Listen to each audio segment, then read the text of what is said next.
A verdade de cada um.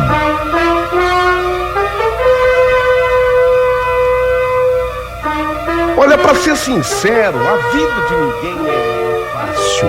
Mas isso apenas deve servir para estimular quem escuta, pois se há sempre dificuldade na vida, e há, nós temos mais é que arregaçar as mangas e irmos para cima, irmos à luta e sem medo. Eu tinha levado a chamada cacetada da vida. Eu tinha sido traído por um colega de trabalho. Eu tinha um excelente emprego como vendedor de adubos e usava um truque. Esse truque eu usava, mas sem maldade. Eu apenas usava esse truque para atingir a meta de vendas antes do tempo. Eu vou dar um exemplo, vocês vão me entender. Digamos que a meta fosse eu vender 1000 sacos de adubo no mês. Eu sabia que a meta seria facilmente atingida por mim. Mas na primeira quinzena do mês, eu emitia um pedido falso de uns 200 sacos de adubo. Significava dizer que na metade do mês, antes dela às vezes, eu completava a minha meta. Isso era bom para mim, isso contava pontos para mim na firma, me fazia crescer e até me fazia receber a comissão máxima que a firma se propunha a pagar. Mas alguém pergunta: Léo, com isso você prejudicava a firma em alguma coisa? Ou algum colega seu saía prejudicado com isso? De jeito nenhum, a resposta é absolutamente não. Prejuízo nenhum para ninguém. Porque na quinzena final, aí sim, eu vendia muito mais do que aqueles 200 sacos de pedido falso de adubo e dava um cancela no pedido falso. Entrava um só, portanto, os pedidos reais, verdadeiros, como tinha que ser para a contabilidade. Apenas esse meu truque me fazia ser mais notado na firma, porque eu atingia a meta antes do prazo sempre. Isso era bom para mim, mas eu não prejudicava ninguém com isso. Até que um dia, um colega de trabalho, que eu considerava meu amigo, ele veio chorar as pitangas comigo. Sabe o que é, Léo? Não tô ganhando bem, puxa, eu tô enfrentando tanta dificuldade, eu às vezes não consigo receber, aliás, eu nunca consigo receber a comissão máxima, eu sempre fico ali na mínima, com muito custo chego na intermediária. Então eu ensinei para esse colega meu o truque, para que ele também pudesse ganhar destaque na empresa, na firma. Mas adivinha? Ei, adivinha o que aconteceu? Adivinha? Isso mesmo. Esse falso amigo me entregou para a chefia e eu acabei perdendo o meu excelente emprego. E o pior, a firma, a partir daí, o pior, não dava boas informações, boas referências sobre mim para as demais empresas que queriam me contratar. Noutras palavras, sujou a minha água. É isso. No popular, sujou a minha água e eu fui acumulando um tempo desempregado, apesar de eu ser um ótimo vendedor de adubos. Mas diante do desemprego, com os custos de vida do Brasil, a coisa foi se apertando, foi se complicando, dívidas se acumulando, ainda mais na vida de um homem casado, pai de um casal de filhos e ambos na chamada idade escolar. A senhora que é mãe está ouvindo, sabe o que eu estou falando. O senhor que é pai está me escutando, sabe o que eu estou falando. Vocês me compreendem e sabem exatamente o que eu estou falando agora. Então eu fui obrigado a abrir mão de uma série de coisas que eu tinha e que no fundo eram minhas ferramentas de trabalho. E a primeira coisa que eu tive que fazer e sacrificar foi vender o meu carro. Eu tinha uma linda Fiat Strada, que era ótima para o tipo de trabalho que eu exercia. E a Fiat Strada estava novinha e eu fui obrigado a vender. Lógico que tudo isso doía no meu coração, mas fazer o quê? E o pior foi que eu vi coisas básicas começarem a faltar dentro da minha casa, e começa a bater o desespero, né? A escola dos meus filhos, a escola atrasada em 3 meses, às vezes começava a faltar coisa para o pagamento do aluguel, que era fundamental. Eu comecei a atrasar. Sabe aquele desespero? Pois é, aquele desespero do chefe de família foi acontecendo comigo. Aí eu saí feito um doido, um louco, atrás de um trabalho, de um emprego.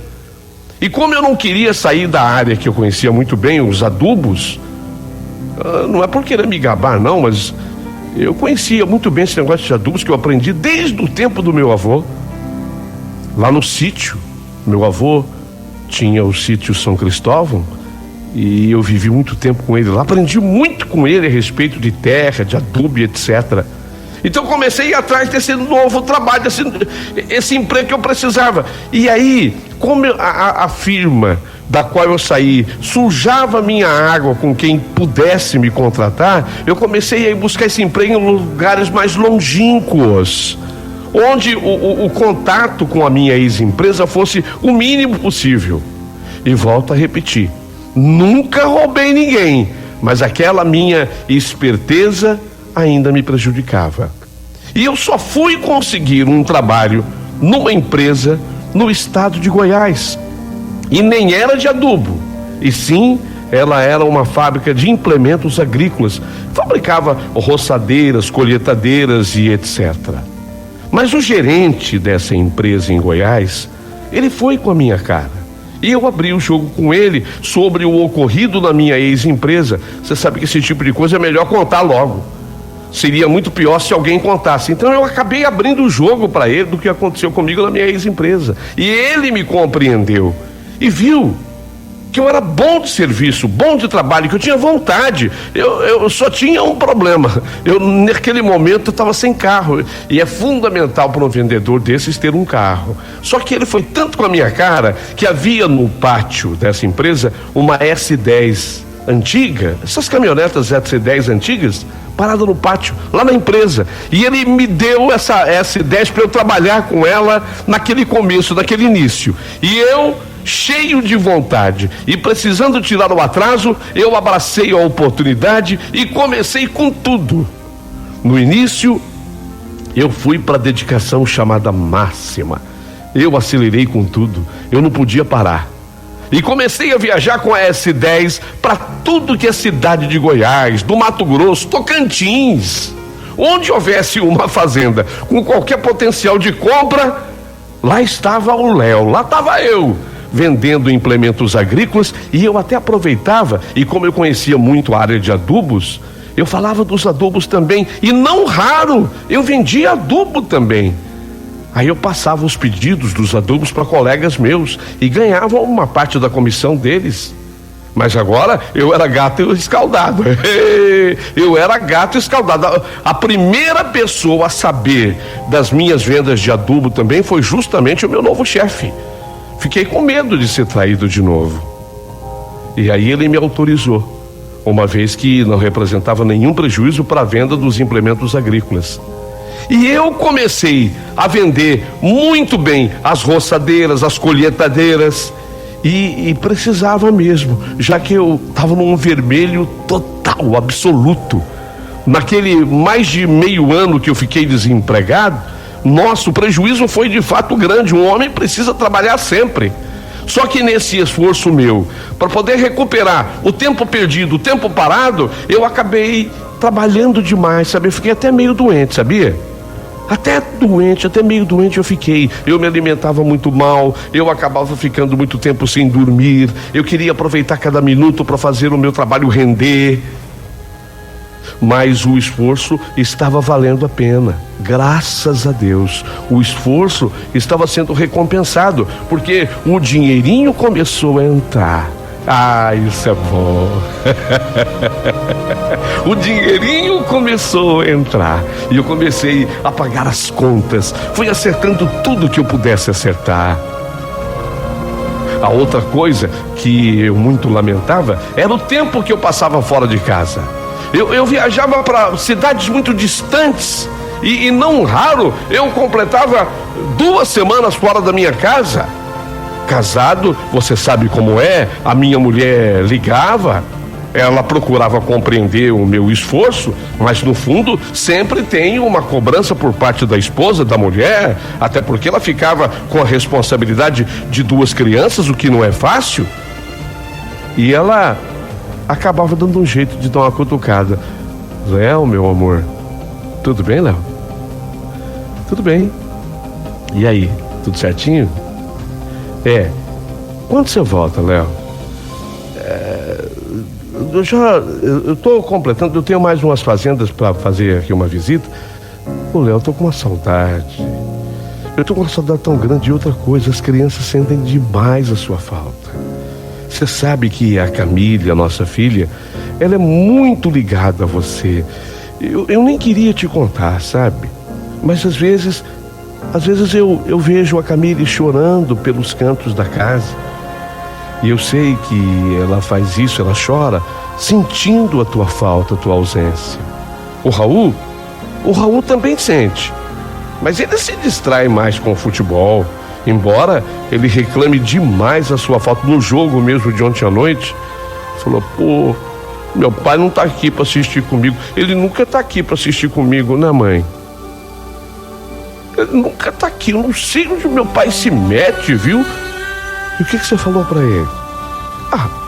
Falei a verdade. Falei que você tá trabalhando, que você tá correndo, que você tá lutando com a vida, que nada é tão simples assim, que as coisas são difíceis. Eu tentei fazer com que ele entendesse essa sua ausência. Olha, sinceramente, eu sabia que a minha mulher, ela não fazia aquilo por mal. Não, a minha mulher não fazia aquilo por mal. Ela apenas fielmente estava fazendo o seu relato da realidade. Mas aquilo me tocava tanto o coração, aquilo mexia comigo e me dava uma vontade imensa de voltar para casa, mas nem sempre era possível. Aproveitava que eu estava sozinho, chorava dentro da velha S10 e às vezes eu só parava de chorar quando eu entrava numa nova fazenda para fazer novos negócios. Essa hora eu me distraía, vendia os meus implementos agrícolas e ainda encaixava uns sacos de adubos. Aquilo ajudava bastante. Até que nós chegamos àquele dia.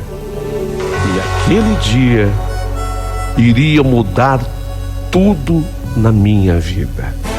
Sempre tem o dia.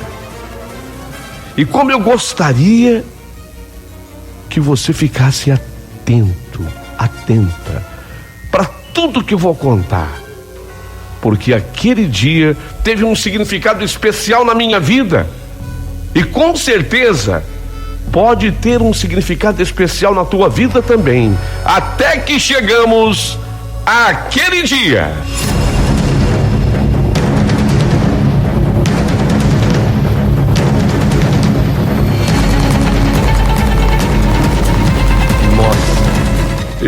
Eu já estava há quase 3 semanas longe de casa. As vendas foram se encaixando. Um fazendeiro que me indicava outro, e eu fui me empolgando, mas aí eu avisei a chefia. Naquela sexta-feira, depois que eu atendesse aquele cliente, freguês que a gente falava, mas depois que eu atendesse aquele, na fazenda de soja, em Lucas do Rio Verde, Mato Grosso, depois que eu atendesse, eu iria para minha casa. Eu queria passar uma semana inteirinha com a minha mulher, com os meus filhos. Eu queria matar a saudade deles, e que eles também matassem saudade de mim. Cheguei à fazenda e fiquei encantado. Impressionante a fazenda do homem. Produzia de tudo ali. Ali se produzia milho, soja, feijão, sorgo. Fechei bons negócios com o fazendeiro. Isso me alegrou muito. E fiquei ainda para janta. É assim que a gente fala no interiorzão do Brasil, tá? Ninguém fica pro jantar não, viu? Fiquei para janta. É assim que a gente fala no interiorzão do Brasil. Antes da janta, ele me serviu um cálice de uma cachaça produzida pela família dele num engenho ali perto, ali próximo. A cachaça era da boa, branquinha, branquinha, branquinha, branquinha, branquinha, branquinha, mas forte. A cachaça era forte. Ainda mais eu que não tinha costume de beber. Eu não bebia nada, mas eu não podia fazer uma desfeita dessa pro homem, para quem eu havia vendido uma boa quantia em dinheiro. E ele tinha comprado bastante na minha mão. Quando a cachaça, eu peguei, ele virou aquela cachaça, né? Eu peguei e virei também, até copiando o homem, eu virei a cachaça. Quando aquela cachaça bateu no meu estômago, sei lá, eu senti que tudo rodou, assim. A cachaça era forte, era boa porque tinha aquele gosto mesmo de cana, mas tudo rodou. Jantei em seguida, comida forte, comida forte, boa, uma bela costela bovina com mandioca. Costela bovina com mandioca, que é a chamada vaca atolada. Depois da janta, eu ainda fui saborear um doce de carambola, dos deuses, meu Deus do céu, que doce gostoso. Eu saí da fazenda, eu saí da fazenda meio redondo, sabe quando você sai meio redondo? Barriga cheia. Agradeci ao fazendeiro, à sua família, entrei na S10 e ganhei a estrada. Eu teria que ir com muita boa vontade, o meu caminho era longo demais até a minha casa. Eu estava distante da minha casa nesse dia 550 quilômetros, não é pouco não. Eu estava longe da minha casa 550 quilômetros. Eu estava com tanta saudade da minha gente que eu iria tocar direto. Entrei lá na S10, devia ser quase assim nós jantamos cedo na fazenda. Devia ser, não eram 8 horas ainda, umas 7h30, 7h40, quando eu peguei a estrada. Eu ia tocar direto. Mas depois de eu rodar uns 200 quilômetros, a canseira velha bateu na minha corcunda. Meus olhos começaram a fechar sozinhos, mas de um jeito que era um peso nas pálpebras. Eu não conseguia sustentá-los abertos, meus olhos. Estrada perigosa, muito movimento. Era, como diz o americano, era chamado on the way. É só uma pista. Eu pensei, meu Deus do céu, eu acho que a cachaça tá me pesando essa pálpebra, porque eu nunca senti um sono desse. Eu acho que aquela cachaça pesando a minha pálpebra. Eu acho melhor parar antes que um acidente me aconteça. E foi aí que eu vi aquele posto na beira da estrada e cheio de caminhões.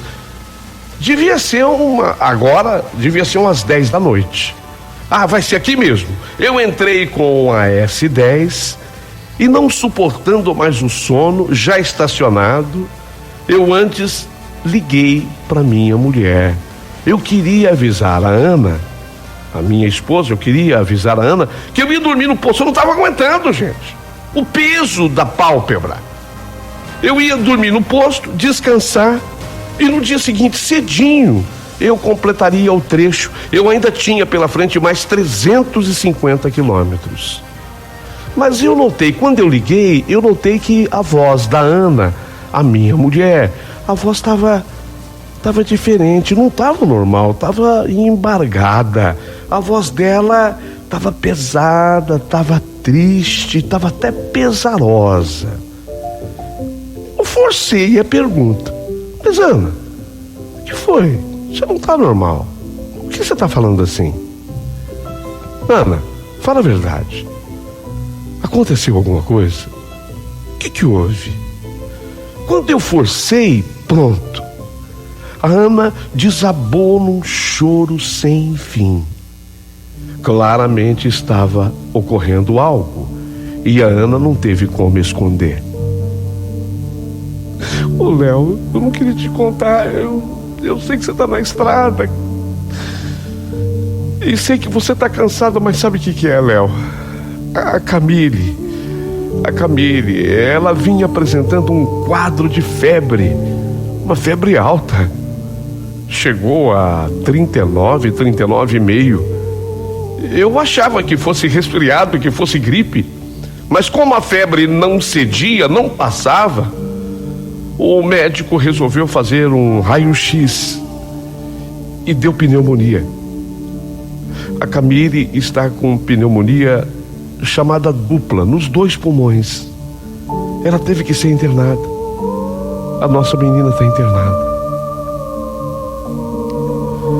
Paulinho, meu amigo, eu senti como que uma espada me transpassasse assim o peito.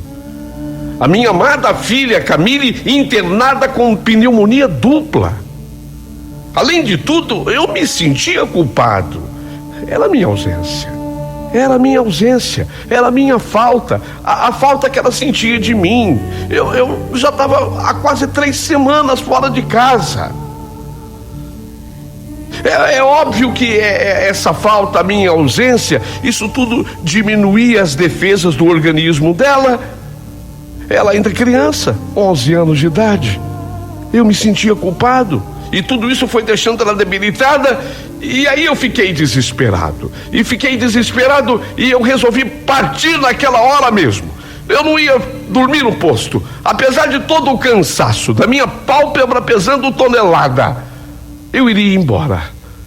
Eu iria acabar de chegar. Eu não iria descansar? De que jeito? Não, a minha filha internada num hospital com pneumonia dupla e eu parado num posto beira de estrada esperando o quê? Não vou esperar nada, eu vou me embora agora mesmo. Mas incrível, fantástico eu falar isso pra você, porque era assim. Meus olhos pesavam, eles fechavam sozinhos. Eu nunca senti um sono daquele, mesmo com a notícia aterradora. Que canseira era aquela? Será que foi o efeito do jantar pesado? Ou ainda era o efeito da cachaça forte? De tão desesperado que eu fiquei, eu comecei a chorar, estando ainda de pé, do lado de fora da porta da caminhonete. Sabe quando você fica assim do lado de fora da caminhonete da S10? E aí eu me apoiei assim no teto da caminhonete, me apoiei no teto da caminhonete e eu comecei a chorar. E naquelas lágrimas eu chorava por tudo. Primeiro eu chorava pela minha filha internada, meu Deus do céu, ela que só tinha 11 anos de idade. Pneumonia dupla, essa febre que não passa, a minha mulher chorando, ela tá desesperada, ela tá mal, ela tá com pneumonia, a gente não pode brincar, ainda mais nessa idade. E depois eu chorava também pela consciência que estava me pesando, porque eu estava muito cansado, de como eu iria conseguir fazer aquela viagem de 350 km pela frente. Foi nessa hora que eu estava ali de pé, chorando. Foi nessa hora que veio um caminhoneiro. Esse caminhoneiro, ele me viu chorando e ele veio ter comigo aquela conversa.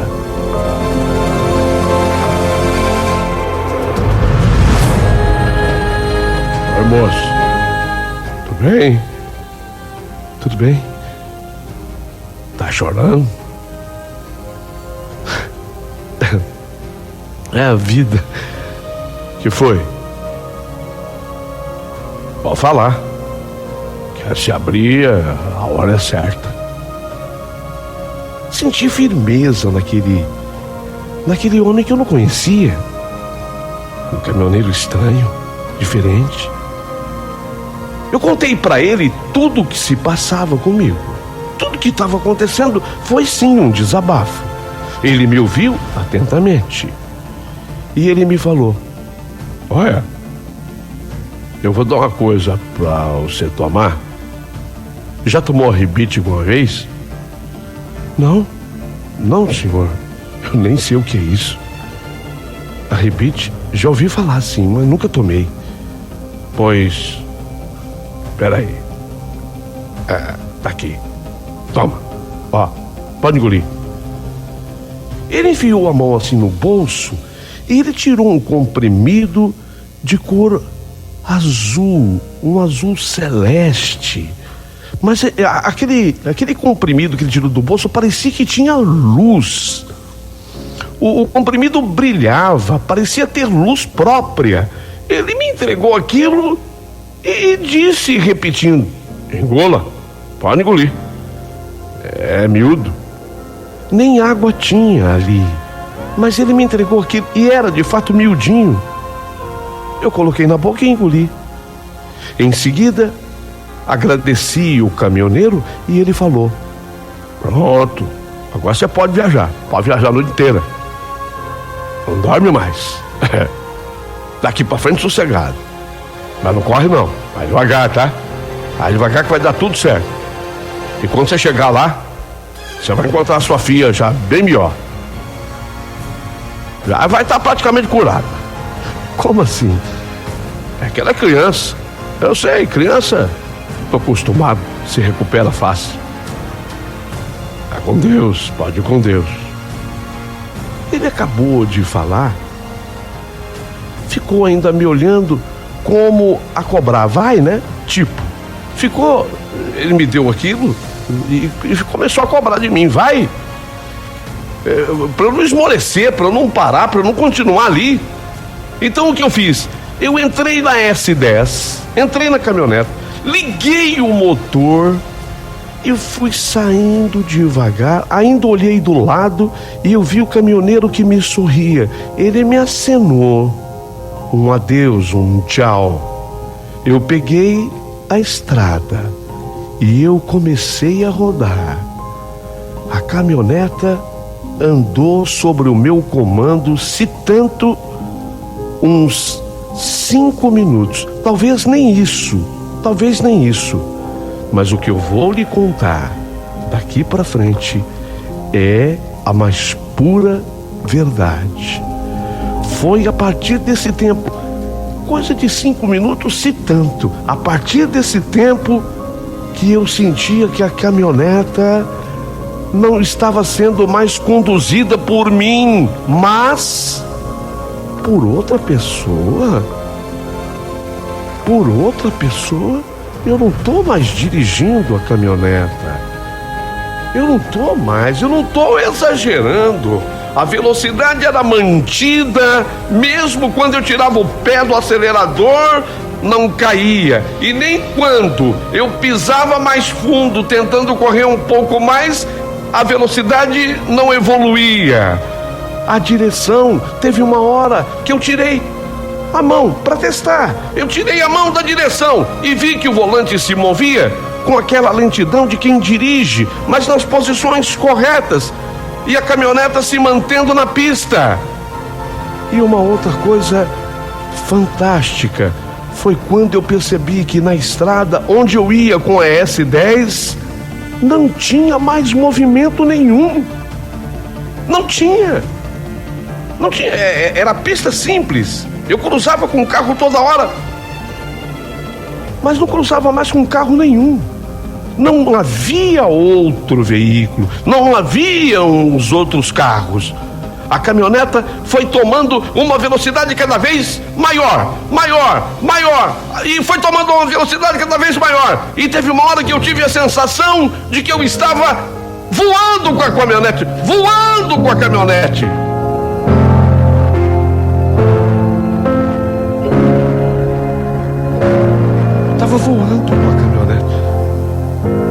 Quando eu senti que a S10 flutuava, que ela não estava mais no chão.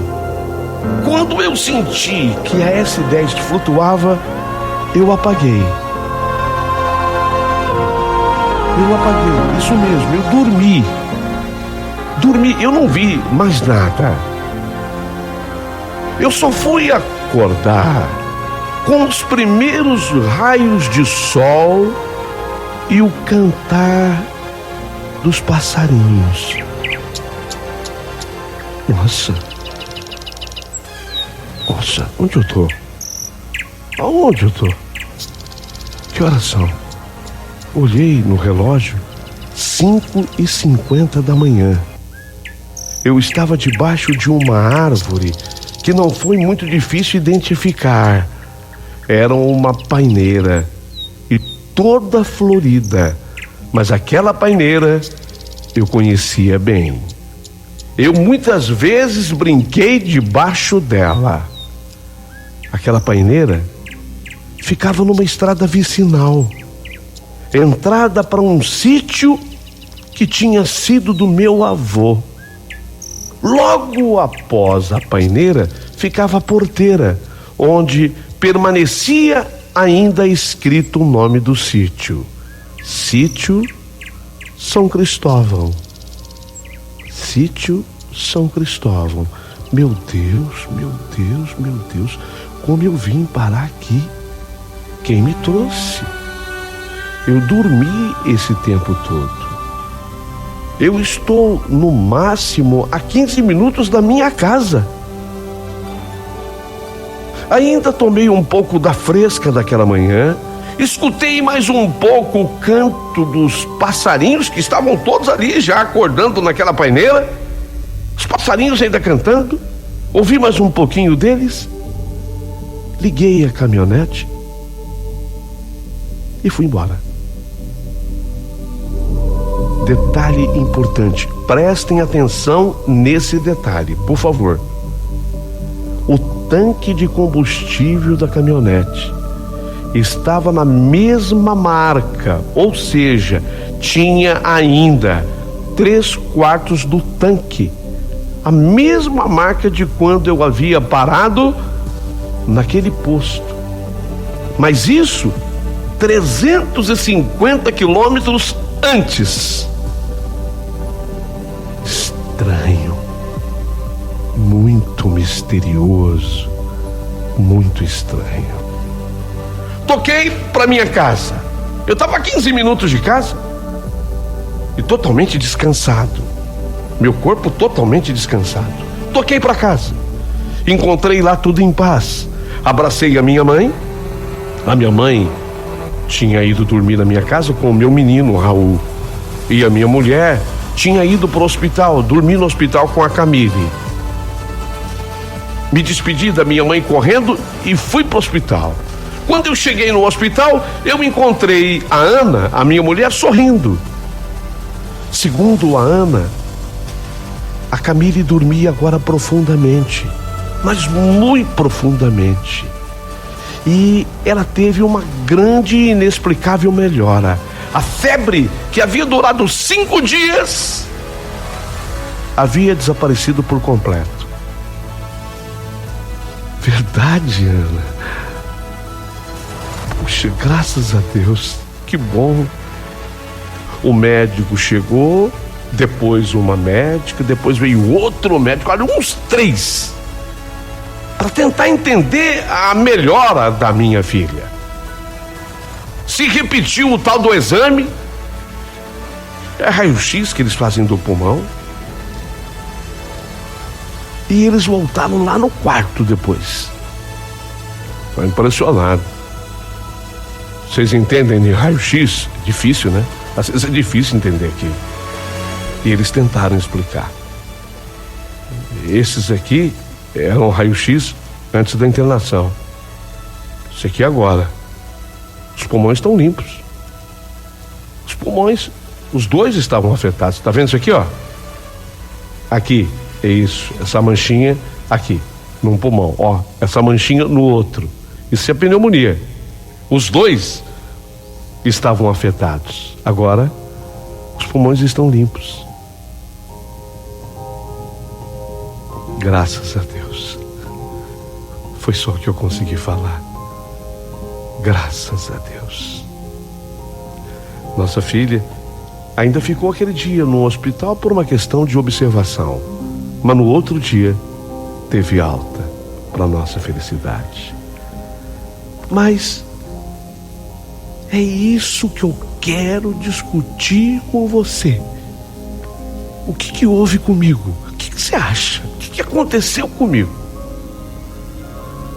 O que aconteceu comigo naquela noite? Olha, tem quem diga, tem gente que fala, que jura, que aquele caminhoneiro não era caminhoneiro, era São Cristóvão.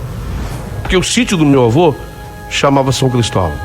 São Cristóvão é o protetor, né, de quem está na estrada, de motorista. Então tem gente que jura para mim que eu tive um encontro com São Cristóvão. Por isso que eu fui, ele me levou até um sítio ali, e depois da paineira, o que eu vi foi o nome na porteira do sítio. Não era mais do meu avô aquele sítio, mas continuava com o mesmo nome. Mas tem também gente mais cética que escuta a minha história e que fala assim: ó, foi o comprimido do caminhoneiro que te dopou. Você não tinha costume, ele te deu um rebite para tomar, você ficou com a cabeça zoada, você não viu. Isso acontece. Isso acontece. Às vezes a pessoa que não tem hábito toma um remédio desse e fica com a cabeça zoada. E depois não consegue, você não consegue. Não é que você não viu, você viu. Você fez, mas não consegue lembrar. Será? Será? As pessoas que dizem isso, elas afirmam que eu vim pela estrada feito um zumbi. Por isso eu não me lembro de nada. Será? Eu não sei. Eu não sei. Mas eu e a Ana, nós temos uma preferência em acreditar que eu tive um encontro com um ser especial. Não era um caminhoneiro. Não era. Não era simplesmente um caminhoneiro. São questões que eu quero ver respondidas por você agora, aqui, nesse canal, através do seu comentário. A gente dialoga através dele. A gente conversa através dele. Por favor, vale ainda destacar que a partir daquele dia, a sorte nunca mais me abandonou.